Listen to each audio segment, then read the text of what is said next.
Possession crucial from this. How much longer will the referee allow? Dublin lead by a point, and there's the whistle. It's over. It's over. We earned it by winning the last 2 matches on the road, and that's not going to be taken away from us. But what I love in hurling, I love players that will never give in. He hits it. He hits it. It's over the bar. Oh, holy Moses. Hello everyone and welcome along to the RTE GAA Podcast. Ursula Jacob will be along a little bit later on to chat hurling, but Enda McGinley is with myself and Rory to look back on weekend 1 of the football championship, which I think we'll say was a roaring success. Enda, I know you were in Clonus, but not just there. I think the results that you saw with Wicklow and Waterford as well, maybe not the weekend we were expecting, but like for football fans, it was brilliant. No, certainly, like walking into Clonus yesterday and meeting everybody, you're obviously there a wee bit earlier and you're getting out of the car and it's cooler. It doesn't feel like summer.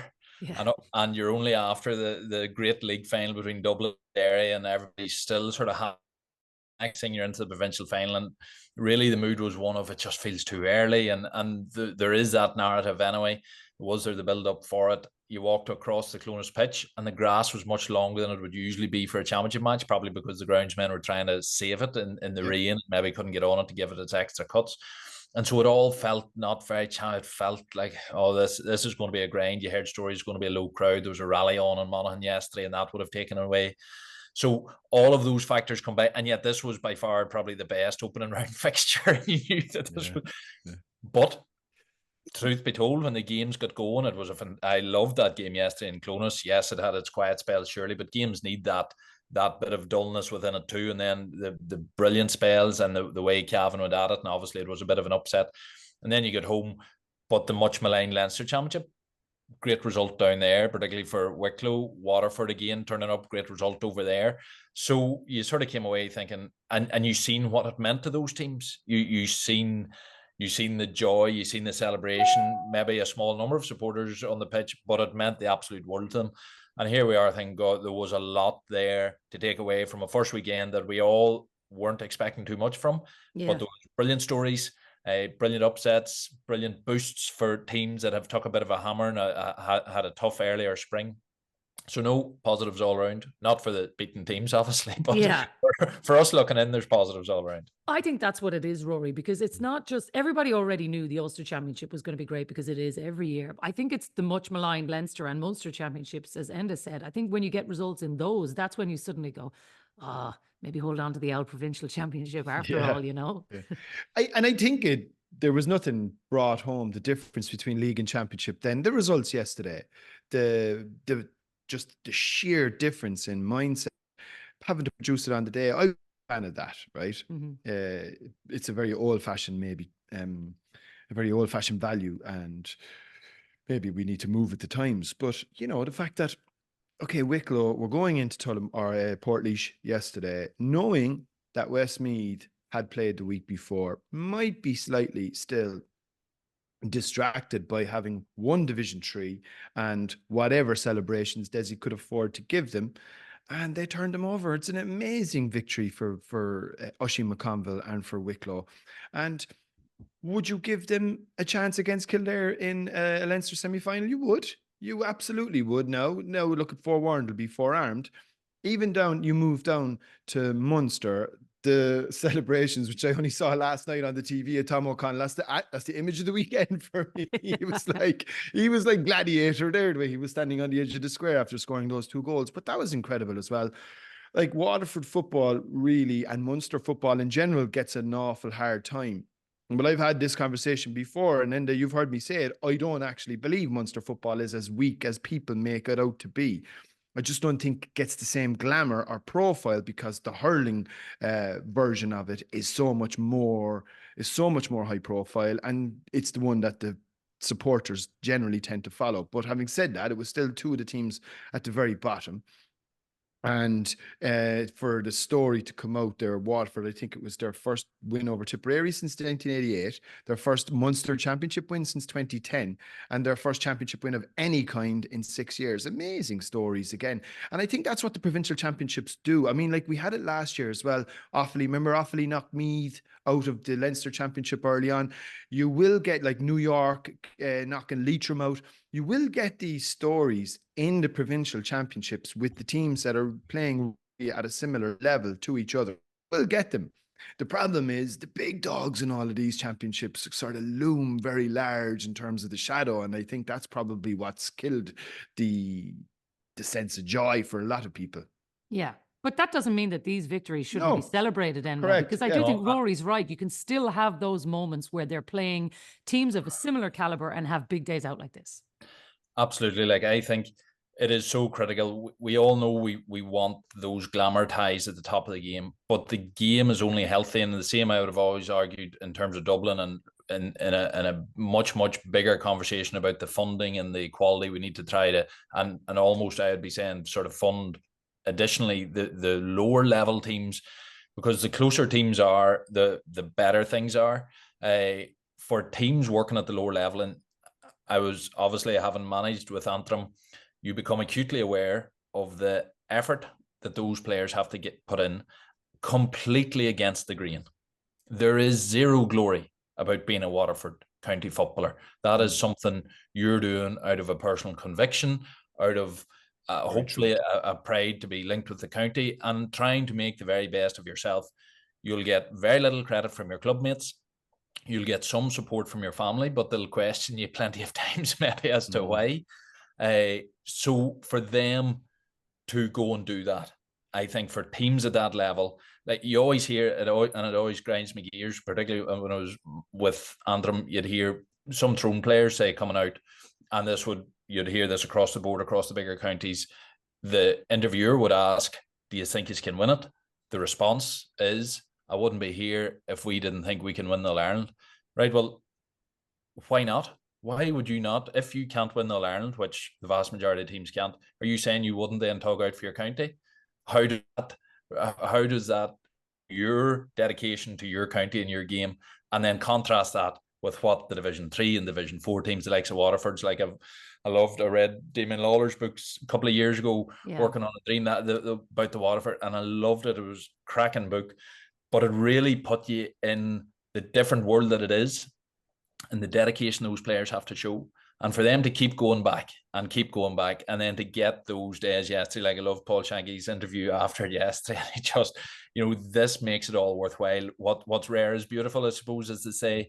But I have nothing but the height of respect for the players at that level. They are brilliant footballers. Depending where they're born is your station in life. Unfortunately, in GAA, you can't change it a huge degree. And yes, there's a Derry story of going 4-1, but we know that's not the reality for the vast majority. For the vast majority, it's days like this. But it was just brilliant to see it, and just complete hats off to the players and the management teams that through tough times have stood at it, and by God, they've earned a day like yesterday. Yeah. You see, and Jacqui, just one small thing as well that I think is important for people to sometimes be aware in relation to Waterford football. I remember Paul Kerrigan, when Nemo were going well in Munster clubs, would always make the point, he'd say, like, we really struggle against the Waterford teams. And the reason is like Stradbally, Brickwalsh. You've seen Brickwalsh playing football. I mean, so Stradbally, Denier, really, really good club sides. The club football scene in Waterford is not as bad as people might think, and the reason is that most of those guys are dual players. So like, you would have proper senior intercounty hurlers playing football for their clubs. It'd be very high standard, an extremely high standard in its own right. And I remember Kerrigan saying, how many times that Nemo have gone down to Waterford, barely got out by the skin of her teeth, might have even been beaten on one occasion. Like, so there can be that too, insofar as what it also does is, I suppose, it crystallizes how unglamorous it is, because a lot of these guys, as soon as any option comes along, they'll go and play hurling for Waterford as opposed to football, which speaks to Enda's point about the fact that these guys are not doing it for recognition, for profile. They're doing it because it really is a cause that they believe in. And when they get days like yesterday, good luck to them. Delighted for them. Well, I thought that came across yesterday in Creevin Walsh's interview as well, when he spoke afterwards about, look, this isn't for the glamour. He's sitting there in a dressing room where, there's a huge sing-song going on in the background, and all he wants to do is get back in there and enjoy today, because he knows this might not happen again. When you haven't won a Munster Championship since 2010, a lot of those lads had never won anything. They hadn't won a championship game of any kind since 2018. So probably, the vast majority of the group had never experienced a day like that. A win. The other thing is, Enda, they're going to get another big day in Friarfield, because that game against Clare is on the Saturday evening. The hurlers aren't playing that day. And I did laugh when I saw all the children coming onto the field after the match with hurls in their hands, which I did think was funny as well. So it does show there is people who do love both of the sports in Waterford, despite what people say. But I do think the people of Waterford who want to get behind this team will have another huge opportunity to do that. And they're 70 minutes away. If they beat Clare, they'll be playing in the Sam Maguire. It's the unbelievable. opportunity is absolutely massive here. Yeah, no, absolutely. Obviously, Clare will be a difficult tie, but it's not one that it's not as if they've won yesterday and they're playing Kerry. Exactly. So Clare is much more within their touching distance than Kerry, or for that matter, Cork. But I would imagine they will enjoy fully yesterday. Like even the story of the game, they'd played with the wind in the first half and point. It makes no sense at all. And I'm sure as a manager, the one thing you would see, and it comes across in a couple of the results, the one thing that sort of differentiates as you slip down the division is that you can play brilliant football in moments, and then you can play head scratching stuff a lot of the rest of the time. And just to click yesterday, and obviously in the second half, talk about the flow state and all of that, I'm sure there's not massive sports psychology or that around the Waterford footballers, but whatever that exists, that sort of X factor place that a team occasionally can get to, they got there yesterday. I'm sure they'll enjoy it, and it'll give them confidence to go. It's an absolutely no lose situation now for them going in, but they have salvaged something from what was a pretty poor season. They have really salvaged something significant yesterday, and fair play to them. It'd be some turnover, Rory, if they could get Clare as well and suddenly find themselves playing in the Sam Maguire. Well, it would be arguably one of the stories of the year in a sporting context, given where they finished in the National League, to find themselves in the Sam Maguire round robin stages. Look, they'll be up against it. Clare are a good side. Now, having said that, it's a Division 3 team ultimately against a Division 4 team, if you're going to put it in a pecking order context. And I think one of the things that's come through and probably feeds into maybe the points that I was making last week, and particularly in relation to the Ulster Championship, I don't actually believe, if you take the 2 or 3 teams at the bottom of Division 1 and all of the teams in Division 2 and a good chunk in Division 3, I think they're all very, very even. I think all of those teams are capable of beating each other on any given day. Then there's a drop off to a few teams in Division 4, admittedly, and that's where Waterford find themselves in. But what an opportunity. What an opportunity. And no pressure. I would consider there's absolutely zero pressure on them now. I think if they were to go in and have a rattle and see where it takes them, and then they can go off and have a rattle and see where that takes them too. So I think it's a great story. Yeah, brilliant. Not the only brilliant story of the weekend. Can we talk about Wicklow, Enda? Because I don't think whatever about the Waterford result, suddenly that was happening and we were like, oh my God, this is crazy. But we still in our heads were watching the other screen saying, yeah, but Westmeath are going to come back and they're going to win this game over here. Can Wicklow hang on? And then they were chipping away. It was 2 points. It was a point. And suddenly Westmeath looked like they were getting back in the game. For Wicklow to hold them off and pull off that result, to me, I think that's the result of the weekend, because the context of taking down the Division 3 champions. And Westmeath, let's not forget, were ranked the number 2 Leinster team in the country on Saturday ahead of this weekend. And suddenly now it's all come crumbling down for them. I think that's a massive result for Wicklow. I do. I think it's probably in terms like the Waterford victory, while brilliant, it was against Tipperary, who are also very much struggling at the minute. Westmeath are a team that's going places and going strong. Wicklow will have been disappointed with their league campaign. They'd obviously come up from 4 a few years ago. They were in, and or last year they were in 3, and obviously always the main goal for the season becomes trying to stay in 3 just to give yourself some building ground. So to go back down is a tough pill to swallow. I think it will speak a wee bit towards if teams sort of learned from what happened Mayo last year, and there was some adjustment of approaches to leagues this year. I think the results with Leitrim and Westmeath this year will certainly cause give other teams food for thought. The one caveat there is the priority of promotion tends to outweigh even a championship result. But for going back to that thing I was speaking of earlier, the respect you have to have for the group and for the management team, those are really tough positions to be in when you're on a losing streak and things aren't falling your way and you've got relegated, and it's tough for the group. You have every excuse in the world to start whispering things in amongst the group. Oh, this isn't going right. Oh, that's not good. And boys not starting well. And really, really easy for a really caustic environment, toxic environment to take hold. They have very obviously held it together. Oisín McConville has done an amazing job in doing that. And then he was saying himself, he felt there was a performance again, maybe what I was speaking of earlier, where you can see glimpses within a team of what they can produce, and you're just hoping they actually sew that together and go and give a huge performance. They done that yesterday. Like, they were excellent. And yes, Westmeath did come back at the end, but part of that is Westmeath obviously waking up and throwing the kitchen sink at it. Another position is it's exceptionally difficult for Wicklow. There were 7-8 points midway through the second half, I think it was. That's an exceptionally difficult position for them. It's certainly not one you can have prepared for every eventuality. They will not have prepared for that eventuality. And so those things start to pan out. But the fact that you hold on and you get over that finish line, again, just testament to the group, because the easiest thing in the world for a group in Wicklow's position is to start sort of the sort of self-destruction mode, and the season's gone. They didn't achieve the main goal for the year of staying in Division 3. Things start to fall apart, wheels off the wagon. They didn't. They refused to do that. Huge pride, obviously, within them. Got a performance, and quality footballers too, obviously. But for Oisín McConville, that was a brilliant win. And again, you could see the emotion. You could see the emotion and what it meant to them afterwards. Yeah, it's amazing. And a big thing, Jacqui, a big thing is it was 1-5 to a point at half time. So obviously Wicklow played with the wind in the first half, right? I think there was 3 games yesterday where a team finished with 1 point. I think Leitrim had a point at half time. Enda mentioned Waterford and obviously Westmeath, which showed the elements and the influence that the elements had, which kind of makes me absolutely perplexed as why London chose to play into the wind against Galway in Ruislip. Like, I always remember Billy Morgan back in the day. You always play with the wind. Always play with the wind, because you just don't know, it could die down.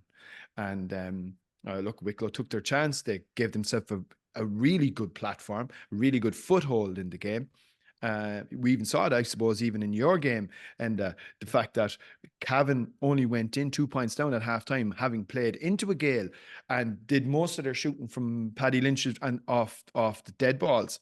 It shows like that the elements this time of the year now are having a much more significant impact in terms of, strategy and tactics. And I think from Oisín's point of view, massive, yeah. It's massive. Like it's magnified because of the nature of the modern game, with the pressing of kickouts and the option to drop a man and kick over the blanket. Exactly. Vinny Corey's position yesterday, that you would have been coming into the match thinking, right, Paddy Lynch to negate, he had his plan set up for that. He had Darren there as a sweeper, and that was the setup. But then the wind, and whether you lose the toss or get the toss, you can't know whether you're with the wind or not. But Monaghan's tactics didn't change enough for the fact that they had got the wind, and they didn't go after that game enough. Like Tony McIntyre was saying in his thing after the Sligo, that after maybe 10-15 minutes, he felt they weren't going after it enough. They didn't push up. They wanted to push up, get the ball back quickly. Whereas lots of times yesterday, Monaghan were sitting back and they dropped off a sweeper as well. And so Cavan were just playing the running game. So the tactical change that the wind makes, more so, like traditionally, it obviously allows the ball to go further. You can kick in from further, blah, blah, blah. But in a pressing game, and with teams trying to press up or drop a sweeper or not, it makes such a massive change, particularly the strength of the wind yesterday. All of that would be solved by pushing the championship back into May. Just saying. Come here. One other thing that I did want to touch on that you raised there, Enda, was I think just for Westmeath, and Andy Moran said this as well about Leitrim, his comments after the game quite strong as well, saying that the GAA are dismissing the championship, and took aim at the GPA as well, and his own friend Tom Parsons saying that they're not doing enough to be supporting the players. I think it is interesting that both Leitrim and Westmeath looked quite leggy yesterday, looked quite tired. Take into the fact that Leitrim obviously had the huge win with the under-20s. I heard Andy saying he only had 22 players for selection yesterday, which is difficult. I do think, I guess my question is, on one sense, you said it there, that promotion maybe was more important to both of these teams, but it does seem that the sacrificial lamb is now their championship season it's not gone, but it certainly hasn't panned out the way they wanted to. And I wonder, would they rethink it on the basis of the position that they're in now? I think for me, it's just clear. There's a couple of components to this. One is the physicality of it in terms of playing week in, week out. That's tough. It's certainly attritional in terms of wee injuries. You'll nearly always pick up an injury or two in any one game. And sometimes you'll pick up the bigger injuries. That'll be several weeks. And that does take its toll. But we've seen numerous teams over time able to play on a week-on-week basis and they gain a huge momentum from it. So you can be coming in cold to a game and caught by a team that's got lots of momentum. So I'm not sure it's just the nature of the game-on-game thing. Okay. For me, the bigger factor is just the emotional load. And I don't mean that in a soft sense. I mean, there's only so many times in a year that a group of players can really hit that peak, that special sense in training coming into a game, that special sense in the dread before a game, that wee bit of nervous energy that you've got. And there's some games that are bigger than others. At county level, every game you have to hit a certain performance level. But for the really big moments, the really big performances, you're going to a certain place. For those teams that were pushing hard for promotion, they're in that place for 2-3 weeks because they know they're within the hunt. And so those games, that's taking a lot of energy, that's building. There's a potential, there's something there. They can either lose it at the last minute or they can fall over the line and get there. They manage to get there. Then they've got the big thing in Croke Park and they're getting the back slapped off them. They're up to Croke Park. It's a big day. They get through the final. And then there's the lull. Now they're back. They're into the grind again. And it's in the provincial championship. And that then can really easily be reflected in just a flat performance, just a flatness to it. You don't have it. Like even the Cavan Monaghan game, I think that has to be factored in too, because Monaghan were trying to save themselves. Cavan knew they were sort of saved, and I think their last couple of league performances reflected that. Where I think they had one eye on the championship and they were probably getting a wee bit of work in the legs and starting to just take the pressure off the players and start focusing, and then they could build up for the championship.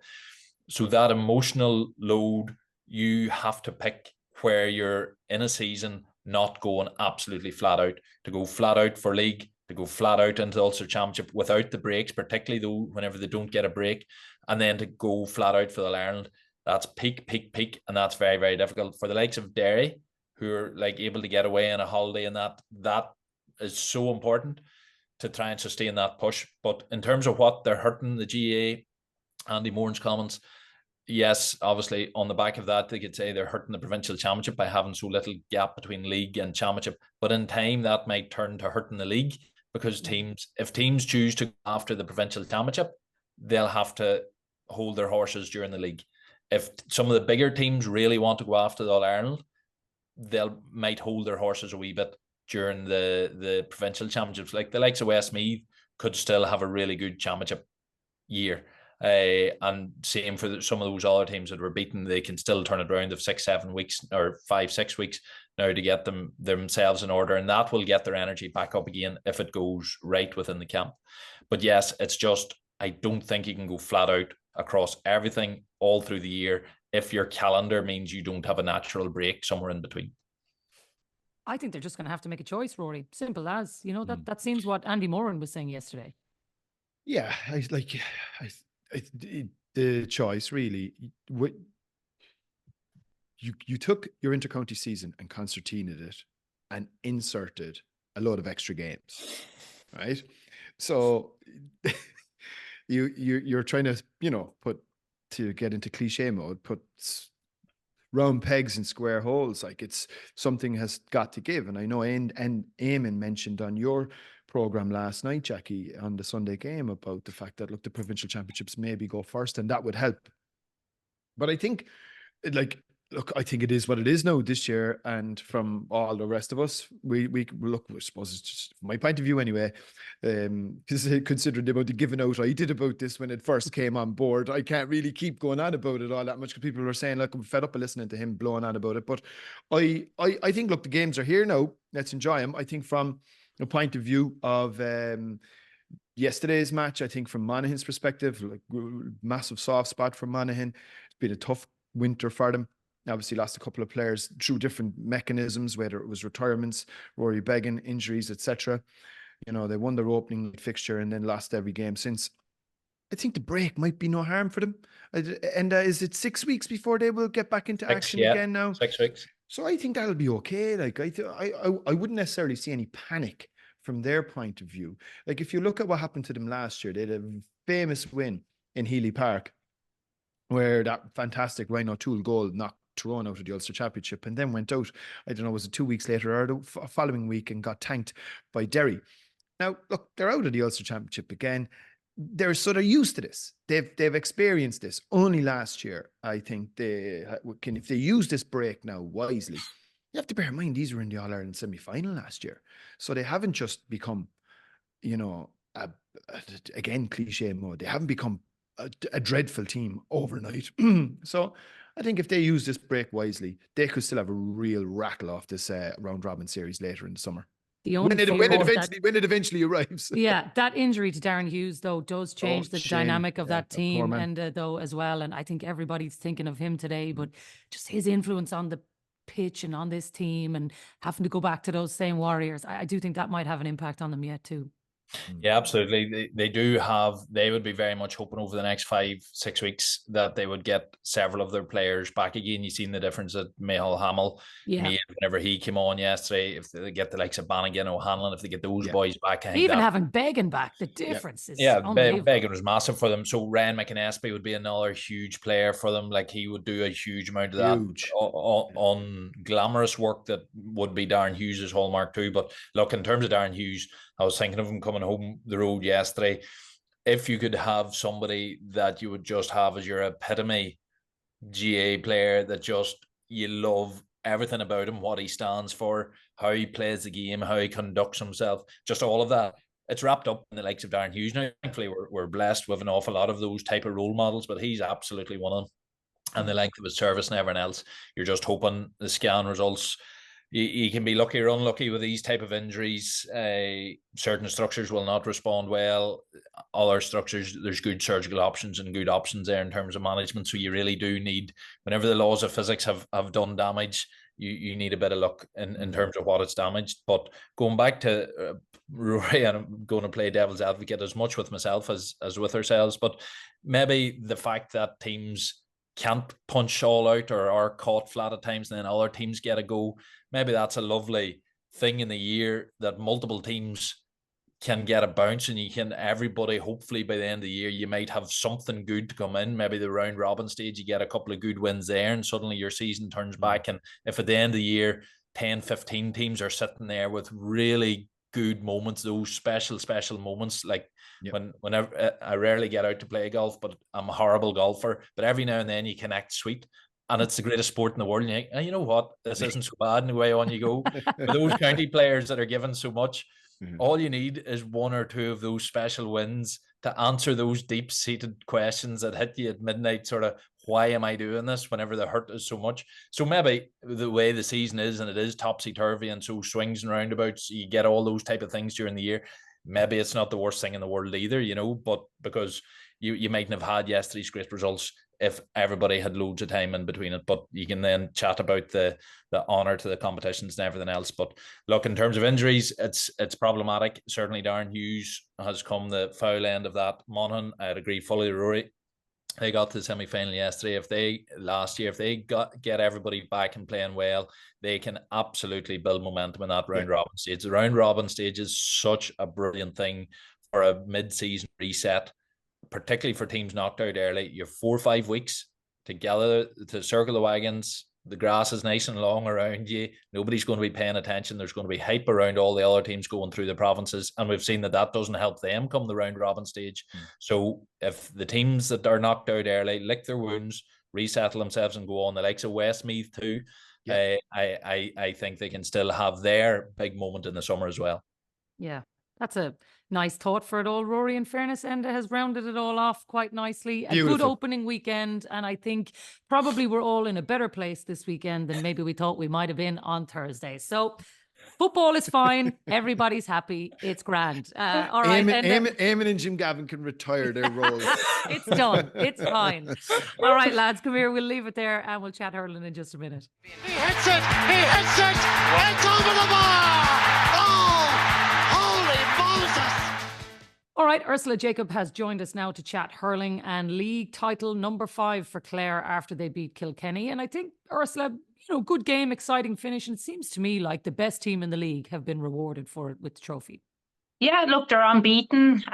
They came through their group, and obviously then in the semi-final, they were very impressive against Tipperary at stages. And then Saturday night again, I think overall they probably did deserve it. I'd agree, it probably took it maybe 20-25 minutes for the game to kind of really set it light, and maybe the Adrian Mullen tackle and the Clare goal just before half-time kind of, got the crowd going a little bit more, because it seemed a little bit dead at the start, but maybe that was due to maybe some of the wastefulness of Kilkenny in front of goals, which was very uncharacteristic like of Kilkenny.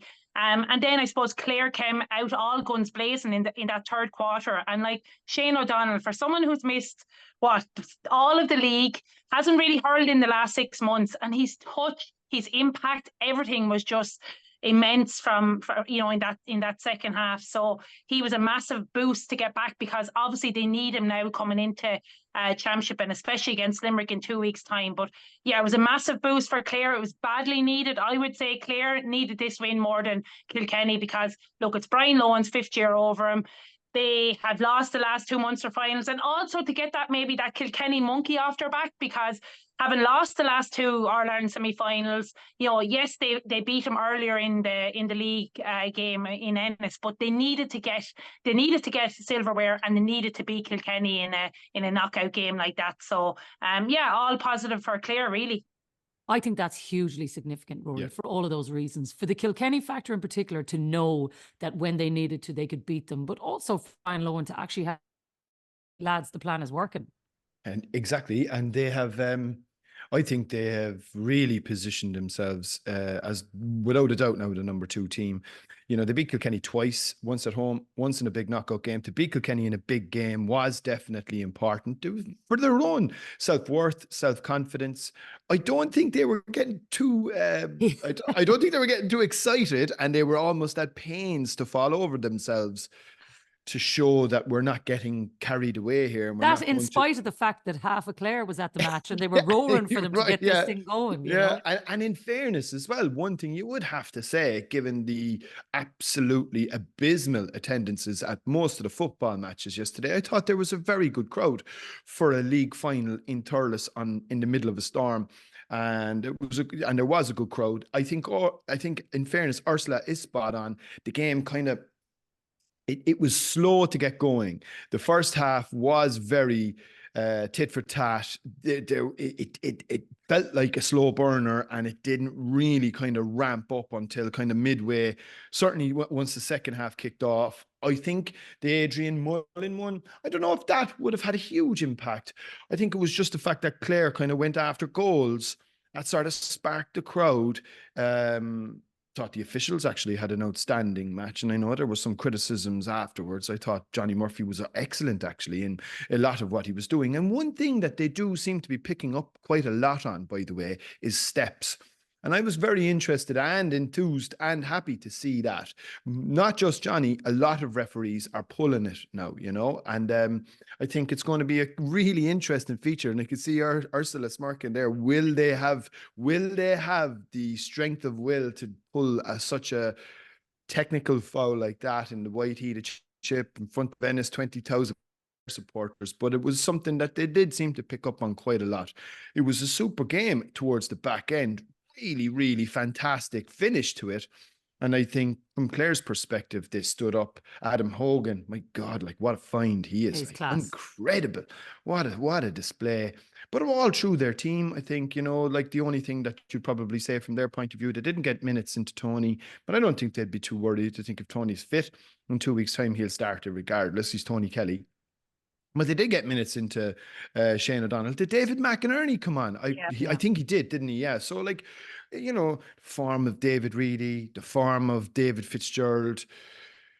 Listen, they're in a happy place now, and I think it'll be into the bunker ahead of this massive game in 2 weeks' time. Do you know, the one question on Tony Kelly, I was reading Brian Lohan's comments after the game, Ursula, and he said he was nowhere near selection, which to me is slightly worrying because the Limerick game's only 2 weeks away. And if a fella, I mean, I know people who were at the match said they saw him warming up and he looked fine, and then he has been doing drills during the week. But if you're a manager coming out, and maybe this is just pure tactics from Brian Lohan, but if you're nowhere near selection on Saturday and suddenly 2 weeks later you're going to line out against the All-Ireland champions, something big has got to happen in this 2 week period. Yeah, and there's a big difference, participating in a warm-up or doing drills and training versus coming up against the All-Ireland champions in 2 weeks' time. And like, if you're playing against Limerick, you have to be fully right, fitness-wise, in all round your hurling and everything. So there is that little bit of pressure there that if he is starting now, look, Tony's an unbelievable player, one of the best players of all time, and no doubt he will have done so much work behind the scenes, but you still can't beat that match fitness, even though like the likes of Shane O'Donnell, David McInerney only played maybe 15, 20 minutes there at the weekend. They still got a little bit of game time. They still got the few knocks or bangs that you do against a team like Kilkenny. It is an interesting one for Clare and Brian Lohan. Like, Brian is probably not going to give away a whole lot about Tony and his fitness, because obviously Limerick are waiting in the long grass for him now. But there is going to be pressure there on, and it will be interesting to see how match ready he is, because he hasn't played in so long, and the injury was rather significant. So they don't want to jeopardise the rest of his championship either for just the first game. Obviously, there's so much at stake in that first game against Limerick, and they'll want to lay down a marker, but they can't risk Tony if he's not right for 2 weeks' time. They can't risk him for that one game versus against the whole of the championship. That's the big thing, Rory, because if he's not right, you're risking that. But also, the Limerick game probably isn't the big dependent one for Clare, because they've got to go to Cork in week 2. You'd imagine they're going to have to win one of those games anyway, just to set themselves up. And maybe that's the game they're going to target. Who knows? I mean, I know a massive game against Limerick would set them up for later in the year, but maybe it's not the most important one either. And they've won the league without him, Jacqui. So they've shown that they can cope. I mean, if you were to go back maybe 7 or 8 years ago, certainly when they won their All-Ireland, and he ended up, I think, was a young player and senior player of the year in the same year. I think he might have been. Yeah, he was. Which to my mind, actually, is he the only player that's ever managed to achieve that? I think that could be the case. But anyway, look, that's neither here nor there. I think if you were to have taken Tony Kelly out of that particular Clare side, you would say they're goosed. Their goose is completely cooked. That's not the case anymore. They've got incredible strength and depth now, right across their team in every area. And I think even, look, the conditions, I think, made for a proper battle. The pitch wasn't in perfect. It wasn't ground hurling conditions anyway, particularly not around the goal mouth. That's for sure. Jacob special pulling on one of them balls anyway. Definitely not. Like, it was not. So it'll give you an indication of how much work and how much stress has been on the Munster Council and in terms of the Tipperary County Board to try and get it right for the championship. Like, we were talking to Shane, and Shane was even saying they were slightly nervous about it, but you could see how badly cut up it was in and around the goal. Like, and look, it's flashing rain again today. It's just the nature of the weather that we now have. But I think that probably lended itself to the sort of combative nature, which I think will be one of the most pleasing aspects from Brian Lohan's perspective, in that Kilkenny came back and did the classic Kilkenny thing in nearly eking it out when you should have put them to bed on countless occasions. And Kilkenny once again, show that incredible resolve that just how many stakes do you have to drive through them before you can actually kill them off? And that's the one thing you'll always be sure of every Kilkenny team. They showed it again in spades the other night. The big problem for them was, and I noticed this even before it became into the narrative, so I'm sure it was a common theme right across the weekend. Their shot selection in the first 20 minutes was very unusual for them as well, insofar as they were kind of snatching at shots. They were taking on shots, pot shots that probably weren't really the right selection. They had a couple of instances. I saw at one stage Sean Donnelly was inside with his arms up in the air, as if to say, just put the ball into me. And Adrian Mullen, I think, pulled one wide. When you're playing with a Gael into it or with it, it is still tricky to judge and figure that wind out. And I think that is some of the things that I think that'll probably upset Derek Lyng, that they will probably need to work on. But I think the fact that they've got themselves back into a game so late, never went away, kept going. I mean, a couple of things from Owen Cody's perspective. Did Owen Cody only get his first point? Did he get his first point with 20 minutes to go? Yeah. Something that's going to need to be rectified. They need a little bit more from him earlier in the game, and they will. But I thought it was a top class contest overall, despite the fact that nearly both teams were falling over themselves to play it all down. Yeah, I think the other big question, though, Ursula, really is what do they do when TJ's not on the field? Because a lot of that shot selection is, TJ's a very calming presence, not just for what he actually does on the scoreboard, but it's for what he does around, his movement inside, the way he plays the ball, the way he puts other people into the right positions. I thought they really, really missed him on Saturday. Without a doubt, and it just shows the reliance they still have on him. And the biggest thing for me, you just mentioned it, Jacqui, is how he's able to bring the others into the play around him. Like, that's probably one of his biggest pluses, aside from all the scoring and everything that he can do. But Kilkenny at times, I'd agree with Rory, their distribution into the forward line was very, very poor at times from the half-back line. They were probably trying to do that route one, long ball in, but TJ wasn't there Saturday night, so they didn't have that kind of focal point like they did against Limerick in the semi-final, where he was on the edge of the square. Now, to be fair, Mossy Keogh and John Donnelly, I think they did stand up, but they probably didn't get enough from the other guys in the forwards.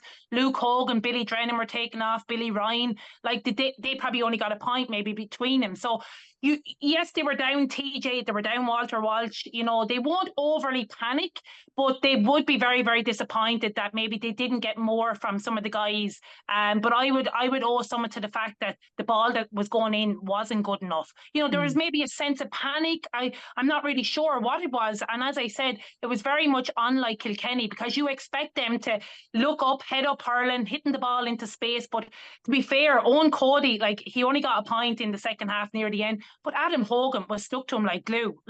He didn't give him an inch. He didn't give him any space. As big as hurlers was, wherever Owen Cody was, Adam Hogan was right there behind him. And I'd absolutely hate to be marking him. So best of luck to whoever he's going to be taking him on in the Munster Championship.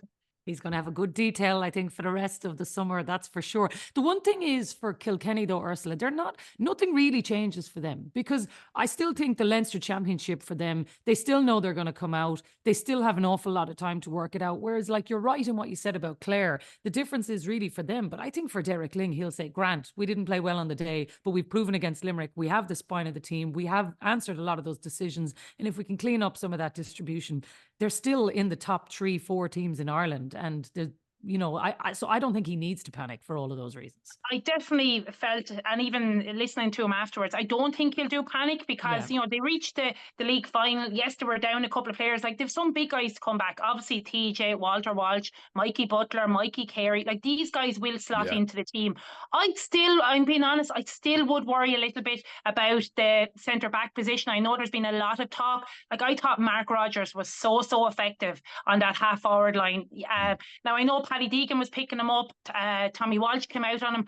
But Mark Rogers got 2 points from play. He got 1-5 in assists. The 2 goals that Aidan McCarthy got were long deliveries from Clare puckouts. And I felt Kilkenny were very poor on the breaking ball on the half-back line. So I would think they would have to tighten up that little bit on that line of defence. But they've the time to do it. They've Antrim in the first round of Leinster.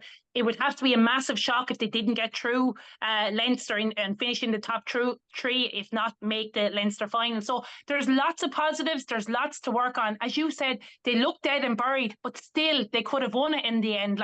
What if TJ had been on the field? He would have stepped up to take that penalty. Exactly. You'd be reckoning he would have scored. So there were very, very little in the end, and lots to take away for Derek and his management team. And nobody worries about Kilkenny, Rory. They no.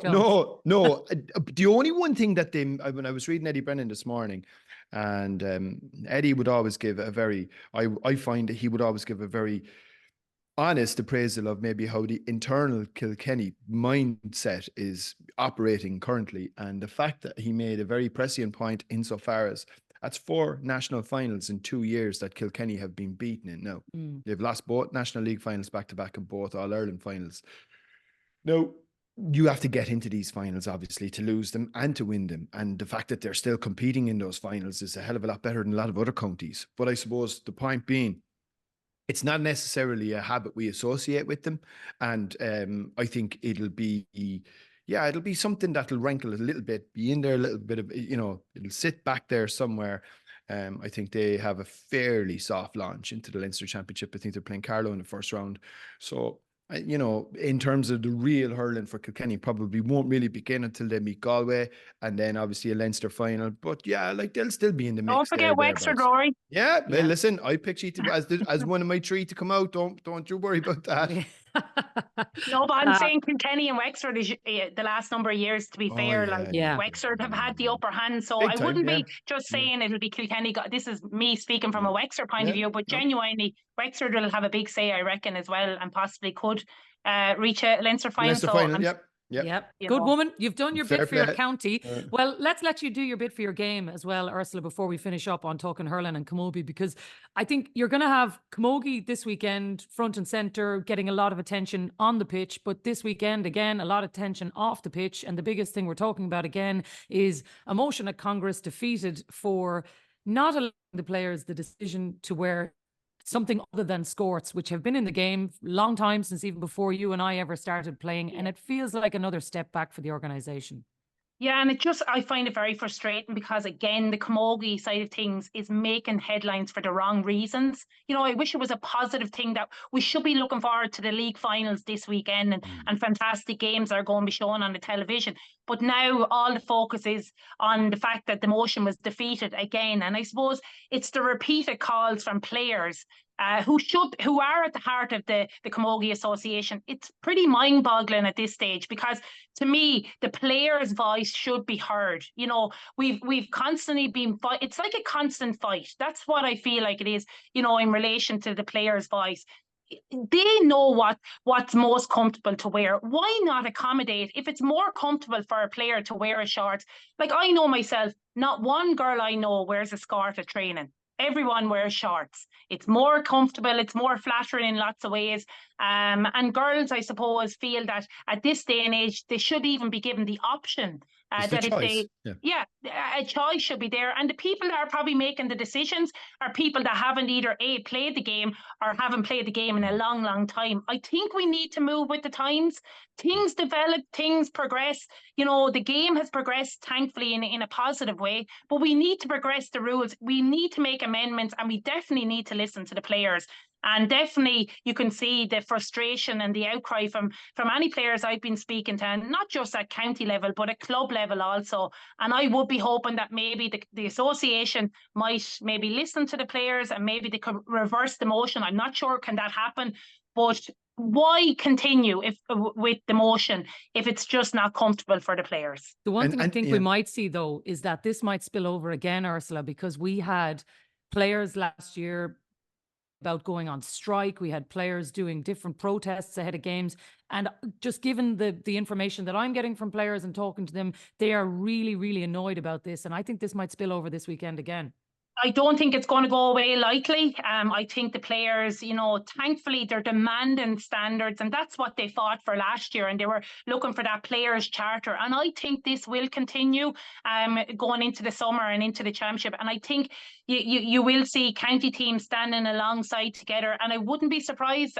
It's not that we want constant strikes or we want this going on, but the players have a right to voice their opinion. And if the only way that they'll be heard is maybe coming together again and finding the best way forward, and if that is with players going out wearing their shorts in matches, maybe that's what has to happen. But you would prefer that it didn't get to that stage, that maybe, county boards or the Camogie Association would come together and, find a solution, even some sort of compromise.